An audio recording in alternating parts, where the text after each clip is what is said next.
نحمده ونصلي على رسوله الكريم أما بعد فقد قال الله تبارك وتعالى في الكلام المجيد والفرقان الحميد أعوذ بالله من الشيطان الرجيم بسم الله الرحمن الرحيم ولا يغتب بعضكم بعضا أيحب أحدكم أن يأكل لحم أخيه ميتا فكرهتموه صدق الله مولانا العظيم. میرے محترم بھائیوں، دوستوں اور بزرگوں، غیبت سے متعلق کچھ باتیں کرنی ہے. سامنے آ جاؤ.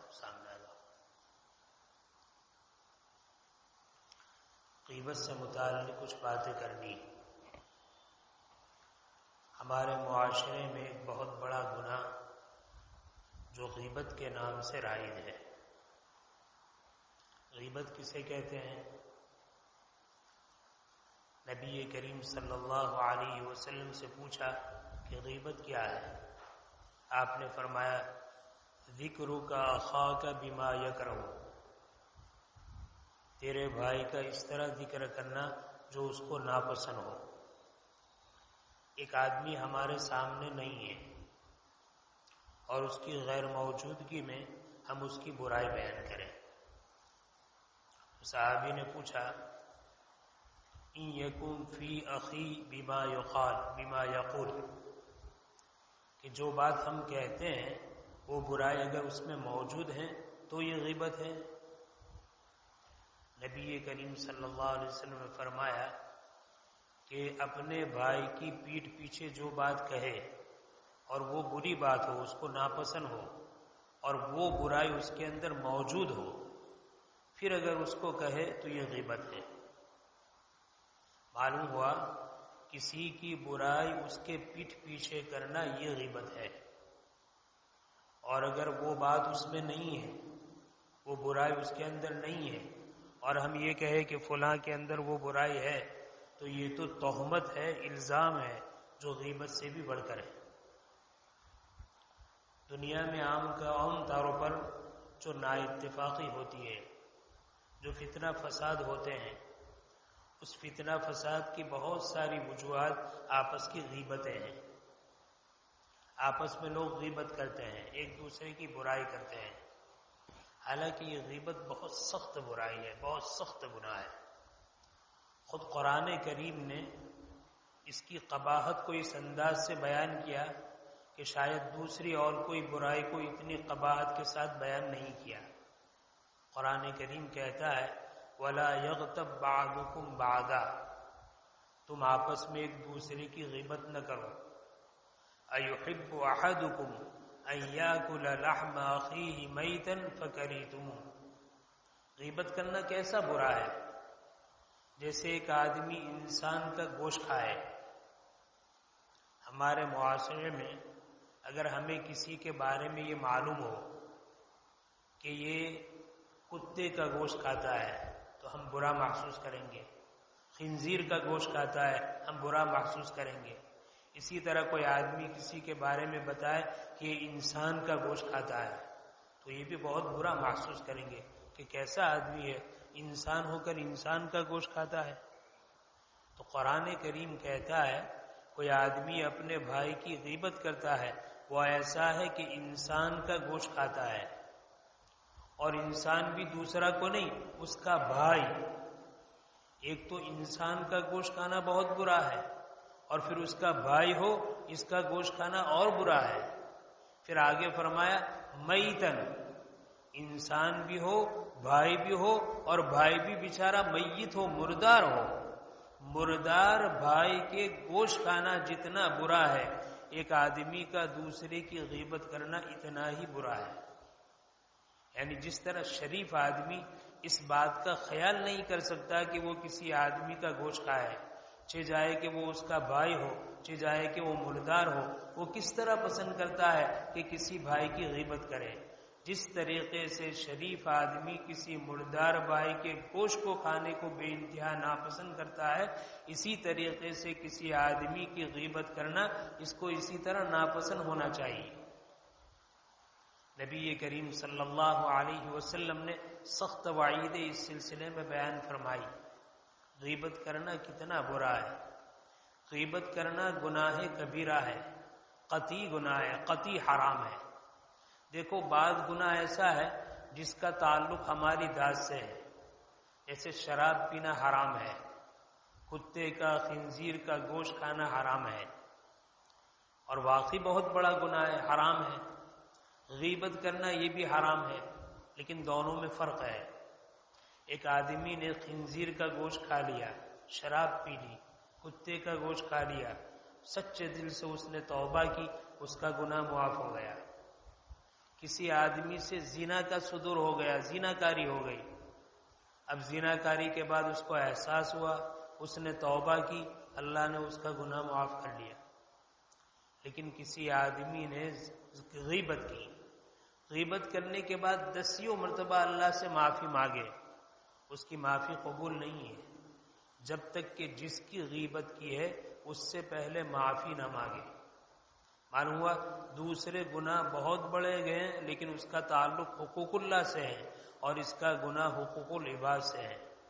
اسی لیے ایک ضعیف روایت میں نبی کریم صلی اللہ علیہ وسلم کا ارشاد ہے کہ غیبت کا گناہ زنا کے گناہ سے بڑھ کر ہے، کہ زنا کرنے کے بعد آدمی کو احساس ہو، وہ توبہ کرے، ہو سکتا ہے حقوق اللہ ہے، اللہ تعالیٰ اس کے گناہ معاف کر دے۔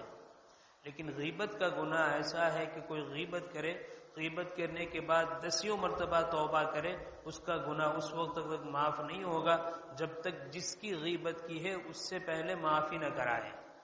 وہ معاف کرے گا پھر اللہ معاف کریں گے۔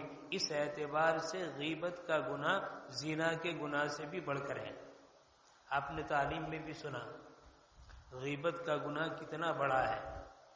سود، اس کا گناہ بہت بھینکر ہے، بہت خطرناک ہے۔ 2 گناہ ایسے ہیں جس کے بارے میں اللہ تعالیٰ خود بندوں کے ساتھ جنگ کا اعلان فرماتے ہیں۔ ایک کوئی آدمی سود کھاتا ہے، اس کے ساتھ جنگ کا اعلان ہے۔ ایک کوئی آدمی اللہ کے ولی کے ساتھ دشمنی کرتا ہے، تکلیف پہنچاتا ہے، اس کے ساتھ جنگ کا اعلان ہے۔ تو سود اتنی خطرناک چیز ہے، سود کے بہت سارے درجے ہیں۔ اس کا ادنا گناہ یہ ہے کہ کوئی آدمی اپنی حقیقی ماں سے منہ کالا کرے، زنا کرے۔ سود کے بہت سارے درجات ہیں، بہت سارے گناہ ہیں، بہت سارے گناہوں کا مجموعہ ہے۔ ادنا گناہ یہ ہے کہ آدمی اپنی والدہ سے منہ کالا کرے۔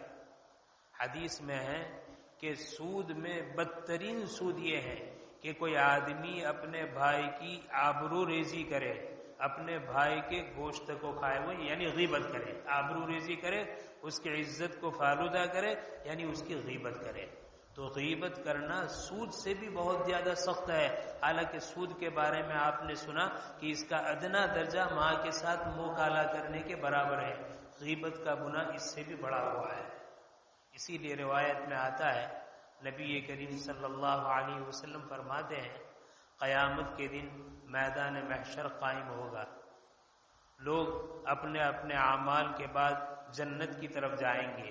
میدان محشر اور جنت کے درمیان ایک پل ہے، پل صراط۔ یہ پل صراط یہ دوزخ پر ہے، گویا کہ میدان محشر اور جنت کے درمیان جہنم ہے، اور جہنم کے اوپر پل صراط ہے۔ کوئی بھی آدمی جب تک پل صراط سے نہیں گزرے گا وہاں تک جنت میں داخل نہیں ہوگا۔ لہذا ہر آدمی پل صراط سے گزرے گا، پل صراط پر چڑھے گا۔ اللہ نے جس کے بارے میں جنت لکھی ہے وہ پل صراط سے آسانی سے گزر جائے گا اور جنت میں داخل ہو جائے گا۔ جس کے مقدر میں جہنم ہے وہ پل صراط پر چڑھے گا، اور پل صراط پر آگے چلے گا، جہنم اس کو اپنے اندر کھینچ لے گی اور وہ جہنم میں گر جائے گا۔ لیکن غیبت کرنے والا اتنا خطرناک گنہگار ہے کہ جو آدمی غیبت کرتا ہے جب وہ کل میدان محشر میں جنت میں داخل ہونے کے لیے پل صراط کی طرف چلنا شروع کرے گا تو اس کو روک دیا جائے گا، پل صراط پر اس کو چڑھنے نہیں دیا جائے گا۔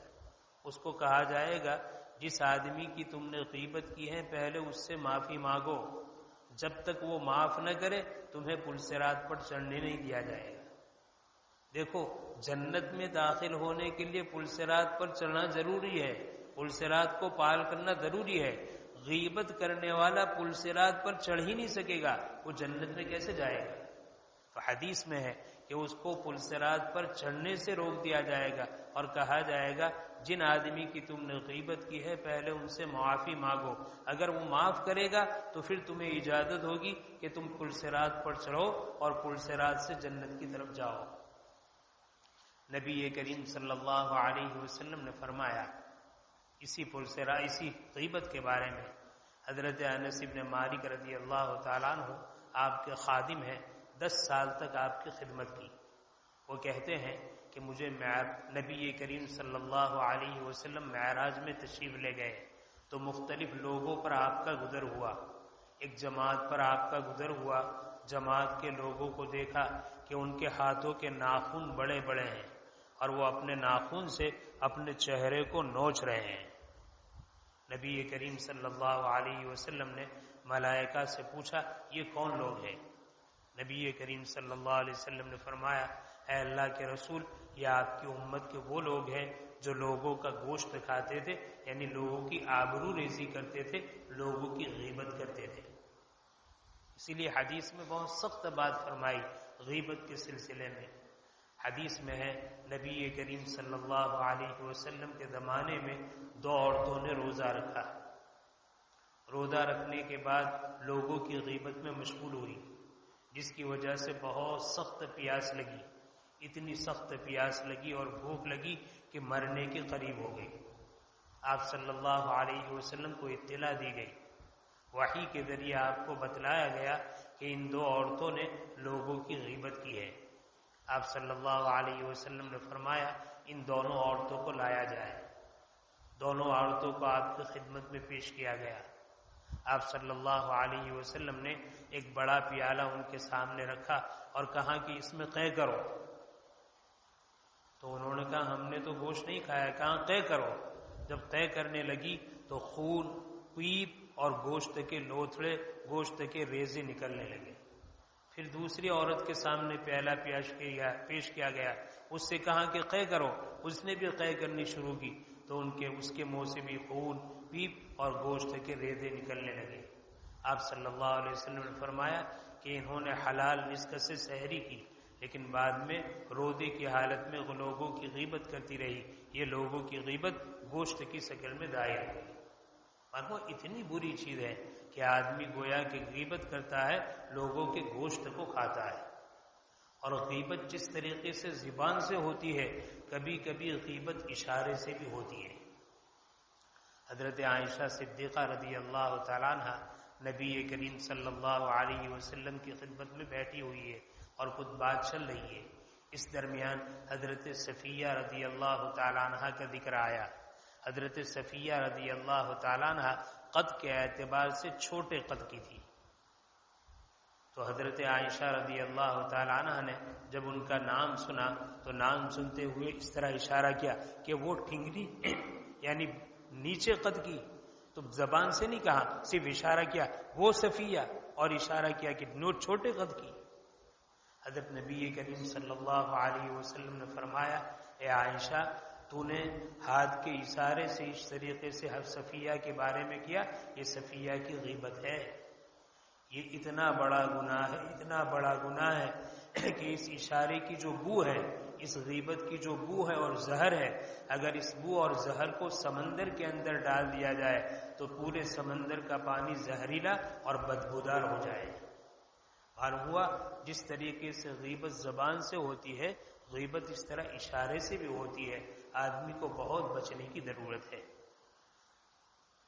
تابعین میں ایک تابعی گزرے ہیں حضرت مری رحمۃ اللہ علیہ، ان کے حالات میں لکھا ہے غیبت کے بارے میں مجھے بتلانا ہے، اس لیے کہ آج کل عام ماحول ایسا ہے، 2 آدمی آپس میں بیٹھتے ہیں، 2 ماں بہنیں آپس میں بیٹھتی ہے، ادھر ادھر کی باتیں ہونے کے بعد ضرور غیبت شروع ہو جاتی ہے۔ کبھی اپنے دوستوں کی غیبت، کبھی رشتہ داروں کی غیبت، کبھی اپنے بڑوں کی غیبت، کبھی اپنے چھوٹوں کی غیبت، کبھی اپنے بھائی بہنوں کی غیبت، کبھی رشتہ داروں کی غیبت۔ کوئی محفل اس سے خالی نہیں رہتی۔ عام طور پر یہ وبا اتنی عام ہے کہ لوگ غیبت کے اندر مبتلا ہیں۔ جہاں تو بیٹھے چند منٹ ہوئی آدمی غیبت میں مبتلا ہو جاتا ہے۔ تو مری بڑے تابعی ہے، وہ کہتے ہیں کہ میں اپنے ساتھیوں کو دیکھا کہ بیٹھے ہوئے ہیں، میں بھی ان کی مجلس میں جا کر بیٹھا، ادھر ادھر کی بات ہونے لگی، پھر تھوڑی دیر کے بعد غیبت ہونے لگی. میں نے ان کو روکنا چاہا، بات کو پلٹنا چاہا، لیکن میری بات کا کوئی وزن نہیں پڑا تو میں اٹھ کر چلا گیا. تھوڑی دیر ہوئی، مجھے اس بات کا احساس ہوا کہ اس مجلس سے غیبت ختم ہو گئی ہوگی، لہذا میں دوبارہ آیا تو میں نے دیکھا ادھر ادھر کی باتیں چل رہی ہے. پھر تھوڑی دیر کے بعد غیبت شروع ہوئی. اس لیے کہ مجلس ہوتی ہے، مجلس میں یہی ہوتا ہے، اچھی باتیں ہوتی ہے، پھر ادھر ادھر کی بیکار باتیں ہوتی ہے، پھر غیبت بھی ہوئی جایا کرتی ہے. اس لیے آدمی کو مجلس سے خوب بچنا چاہیے. اور جس مجلس میں بیٹھے اگر غیبت نہیں ہو رہی ہے بہت اچھی بات ہے، اور اگر غیبت ہو رہی ہے تو فوراً ساتھیوں کو روک دینا چاہیے یا بات کو پھیر دینا چاہیے. اگر ساتھی کو روک نہیں سکتا ہے، بات کو پھیر نہیں سکتا ہے، تو پھر اس غیبت کی مجلس سے اٹھ جانا چاہیے، بیٹھے نہیں رہنا چاہیے. جس طرح غیبت کرنے والا گنہگار ہے، غیبت سننے والا بھی گنہگار ہے. چنانچہ مری کہتے ہیں کہ میں دوبارہ بیٹھا تو ادھر ادھر کی بات کے بعد پھر غیبت ہونے لگی.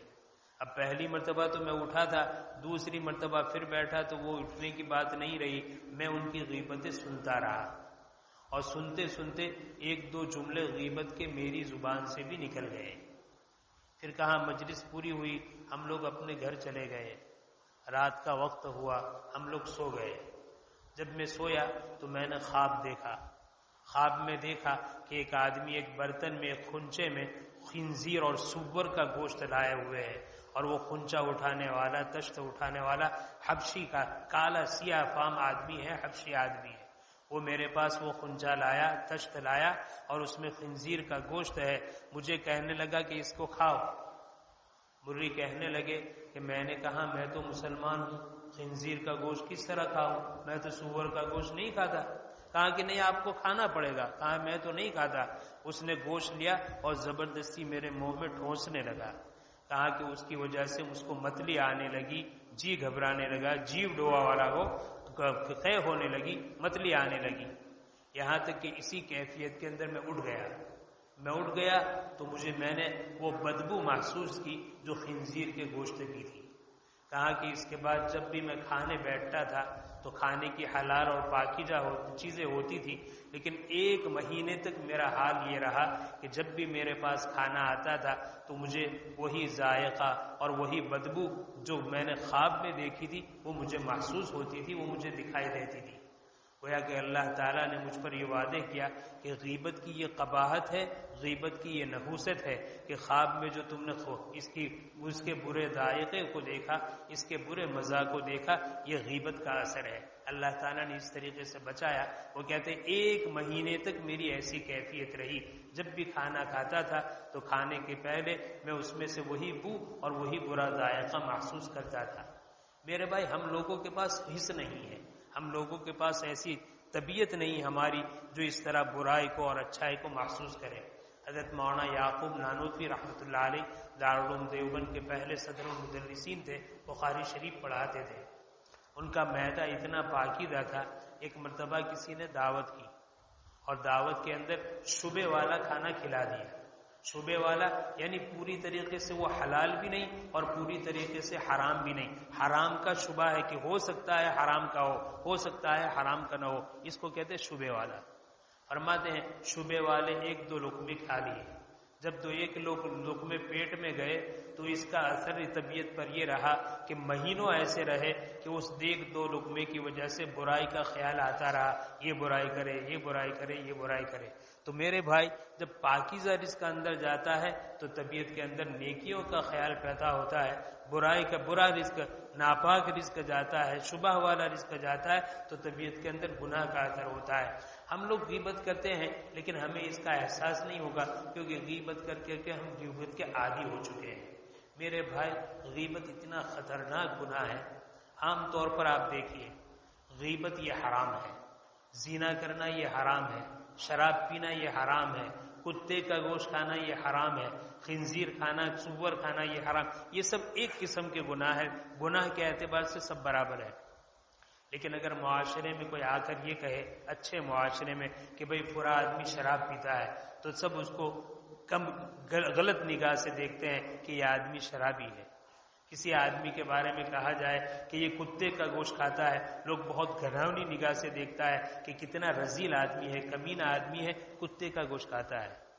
لیکن کوئی آدمی یہ کہے کہ یہ آدمی غیبت کرتا ہے تو اس پر اتنا احساس نہیں ہوتا، حالانکہ گناہ کے اعتبار سے وہ گناہ اور یہ گناہ دونوں برابر ہیں۔ لیکن کیوں نہیں احساس ہوتا؟ آدمی ان سے بچا ہوا ہے، وہ گناہ نہیں کرتا ہے، نہ کتے کا گوشت کھاتا ہے، نہ خنزیر کا گوشت کھاتا ہے، نہ عام طور پر مسلمان شراب پیتا ہے، لہذا اس کو بہت برا سمجھتا ہے۔ لیکن غیبت ایسی چیز ہے جو ہمارے معاشرے میں اتنی پھیلی ہوئی ہے، عوام، خواص، چھوٹے بڑے، پڑھے لکھے نہ پڑھے لکھے، ہر ایک اس میں مبتلا ہے، جس کی وجہ سے اگر کوئی کہے کہ یہ غیبت کرتا ہے تو کوئی احساس نہیں۔ یعنی خنزیر کھانے والے کو ہم جتنی بری نگاہ سے دیکھتے ہیں، کتے کھانے والے کو جتنی بری نگاہ سے دیکھتے ہیں، شراب پینے والے کو جتنی بری نگاہ سے دیکھتے ہیں، غیبت کرنے والے کو اتنی بری نگاہ سے نہیں دیکھتے۔ کیوں نہیں دیکھتے؟ اس لیے کہ ہمارے معاشرے میں یہ عام ہے، حالانکہ گناہ کے ہونے کے اعتبار سے سب گناہ کے اعتبار سے برابر ہے، سب حرام ہے۔ بلکہ میں نے کہا ضعیف حدیث کا تو خلاصہ یہ ہے کہ غیبت زنا سے بھی بدتر ہے، زنا سے بھی خطرناک ہے، اور سود والی حدیث بھی سنائی کہ ادنا سود ماں کے ساتھ منہ کالے کرنے کے برابر ہے، اور کسی مسلمان کی آبرو ریزی کرنا یعنی غیبت کرنا یہ بہت اعلیٰ قسم کا سود ہے، بہت اعلیٰ قسم کا گناہ ہے۔ لہذا ہمیں چاہیے کہ ہم ہر گناہوں سے اور خاص کر کے اس گناہ سے بچنے کا اہتمام کریں۔ اللہ تعالی شان ہماری مجلسوں کو غیبت سے پاک اور صاف رکھے، ہمیں غیبت سے محفوظ رکھے۔ آمین وآخر الدعوانا الحمدللہ رب العالمین۔ سبحانک اللہم وبحمدک وتبارک اسمک وتعالی جدک وجل ثناؤک ولا الہ غیرک۔ اللهم صل على محمد وعلى آل محمد كما صليت على إبراهيم وعلى آل إبراهيم إنك حميد مجيد. اللهم بارك على محمد وعلى آل محمد كما باركت على إبراهيم وعلى آل إبراهيم إنك حميد مجيد. ربنا آتنا في الدنيا حسنة وفي الآخرة حسنة وقنا عذاب النار. ربنا لا تزغ قلوبنا بعد إذ هديتنا وهب لنا من لدنك رحمة إنك أنت الوهاب. اللهم حبب إلينا الإيمان وزينه في قلوبنا وكره إلينا الكفر والفسوق والعصيان واجعلنا من الراشدين واجعلنا من المهديين. اللهم اهدنا الصراط المستقيم صراط الذين أنعمت عليهم من النبيين والصديقين والشهداء والصالحين غير خزايا ولا ندامى ولا مفتونين. الہ العالمین ہمارے گناہوں کو معاف فرما، ہماری خطاؤں سے درگزر فرما، ہماری سیئات کو حسنات سے مبدل فرما۔ اے اللہ ہم سبھی بڑے بڑے گناہوں میں مبتلا ہے، بالخصوص اے اللہ غیبت کے گناہ ہمارے معاشرے میں عام ہے، ہماری مجلسیں اس سے پاک نہیں ہیں، ہماری محفلیں اس سے پاک نہیں ہیں۔ اے اللہ گھروں پر غیبتیں ہوتی ہیں، چوراہوں پر غیبتیں ہوتی ہیں، ہماری مجلسوں میں غیبتیں ہوتی ہیں۔ اے اللہ غیبت کر کر کے غیبت کی قباحت ہمارے دلوں سے نکل چکی ہے، دی غیبت کی برائی ہمارے دلوں سے نکل چکی ہے۔ اے اللہ سارے گناہوں سے ہماری حفاظت فرما، خصوصاً غیبت کے گناہ سے ہماری حفاظت فرما، ہمارے چھوٹے اور بڑوں کی حفاظت فرما، ہمارے عوام اور خواص کی حفاظت فرما، ہمارے بچے اور بوڑھوں کی حفاظت فرما۔ الہ العالمین اس کی قباحت جس طرح قرآن کریم میں بڑی قبیح طریقے سے اس کو بیان کیا گیا ہے اور حدیث میں اس کے بارے میں سخت وعیدیں ہیں، اے اللہ ان وعیدوں کا استحضار ہمیں نصیب فرما اور اپنے فضل سے اس گناہ سے بچنے کی ہمیں سعادت اور توفیق نصیب فرما۔ الہ العالمین ہم بیمار ہیں، ہمیں شفا کاملہ عاجلہ دائمہ مستمرہ نصیب فرما۔ ہم پریشان حال ہیں، ہماری پریشانیوں کو دور فرما۔ اے اللہ ہمارے معاشرے میں بیچارے کتنے نوجوان بیٹے اور بیٹیاں بے نمازی ہیں، اے اللہ ان کو نماز کی پابندی نصیب فرما۔ کتنے نوجوان بیٹے اور بیٹیاں روزے کو چھوڑنے والے ہیں، اے اللہ ان کو روزوں کا اہتمام نصیب فرما۔ کتنے تراویح کو چھوڑنے والے ہیں، اے اللہ تراویح کا اہتمام نصیب فرما۔ اے اللہ تلاوت کا اہتمام نصیب فرما، ذکر و اذکار کا اہتمام نصیب فرما۔ رحمت کا عشرہ گزر چکا ہے، مغفرت کا عشرہ چل رہا ہے، اے اللہ آدھا کے قریب گزر چکا ہے۔ اے اللہ ہماری مغفرت فرما، ہمارے والدین کی مغفرت فرما، ہمارے بھائی بہنوں کی مغفرت فرما۔ اے اللہ ہمارے اساتذہ اور مشائخ کی مغفرت فرما، ہمارے تلامیذہ اور مسترشدین کی مغفرت فرما۔ اے اللہ پوری امت کے ایک ایک فرد کی مغفرت فرما۔ اے اللہ ہمیں سچی پکی توبہ نصیب فرما، اعمال صالحہ کی توفیق عطا فرما، اعمال رذیلہ سے ہماری حفاظت فرما، ہمارے گھروں کو عبادت والا ماحول سے مالا مال فرما، تلاوت کے ماحول سے آباد فرما، ذکر و اذکار کے ماحول سے آباد فرما۔ اے اللہ ہماری ضرورتوں کو اپنے خزانہ غیب سے پوری فرما، ہمارے مقروضوں کے قرض کی ادائیگی کی شکلیں پیدا فرما۔ اے اللہ کتنے بیٹے اور بیٹیاں شادی کی عمر کو پہنچ چکے ہیں، اے اللہ ان کے لیے بہتر سے بہتر انتظام فرما، بہتر سے بہتر جوڑے نصیب فرما۔ اے اللہ کتنے رشتے نکاح کی نسبت پر وجود میں آئے ہیں، اے اللہ ان کے درمیان نا اتفاقی اور ناچاقی ہے اور معاملہ طلاق تک پہنچ چکا ہے۔ کریم آقا اتنا اتفاقی کو ختم فرما، آپس میں محبت عطا فرما، مودت عطا فرما، ہمدردی اور غمخواری نصیب فرما، سکون اور چین والی زندگی نصیب فرما، ایک دوسرے کے حقوق کی ادائیگی کا اہتمام نصیب فرما، آپس کی حق تلفیوں سے پوری حفاظت فرما۔ اے اللہ جن کے یہاں اولاد نہیں ہے انہیں اولاد صالحہ نصیب فرما، جن کو آپ نے اولاد نصیب فرمائی اے اللہ ان کو چین، سکون، راحت، اے اللہ بیماریوں سے شفا اور اے اللہ تندرستی اور صحت عطا فرما۔ اے اللہ بہترین ان کی تربیت فرما، ان کے والدین کو بہترین تربیت کی توفیق عطا فرما، ہماری اولادوں کو ہماری آنکھوں کا نور اور ہمارے دل کا سرور بنا دیجئے، ہماری اولاد نافرمان بنے اس سے ہماری حفاظت فرما۔ اے اللہ ہماری تربیت فرما، ہماری اولادوں کی تربیت فرما، اے اللہ ہمارے جوانوں کی تربیت فرما، اے اللہ ہمارے نوجوان بیٹیوں کی تربیت فرما۔ اے اللہ اس بابرکت مہینے میں اے اللہ بعض بیٹے اور بیٹیاں موبائل کے ذریعے سے گناہوں میں مبتلا ہے، اے اللہ ان کو سچی پکی توبہ نصیب فرما۔ اے اللہ موبائل کے ذریعے ہونے والے گناہ سے اور ہر اسباب گناہ سے ہماری حفاظت فرما، ہمیں اسباب معاصی سے ہماری حفاظت فرما۔ الہ العالمین، الہ العالمین خیر کو مقدر فرما، الہ العالمین شر سے ہماری حفاظت فرما۔ الہ العالمین اے اللہ ہم جو کچھ مانگ رہے ہیں وہ بھی عطا فرما، جو کچھ مانگنا چاہیے ہم نہیں مانگ سکے بے مانگے ہمیں عطا فرما۔ اے اللہ تیرے بندے مختلف مقامات پر حرمین شریفین میں، خانقاہوں میں، اللہ کے راستے میں، نہ جانے کہاں کہاں پر اے اللہ تیرے اس مبارک دنوں میں، مبارک راتوں میں تجھ سے بہت ساری خیر کا سوال کرتے ہیں اور بہت سارے شرور سے پناہ طلب کرتے ہیں۔ اے اللہ ان کی خیر ہمیں عطا فرما، ان کی مانگی ہوئی شر سے پناہ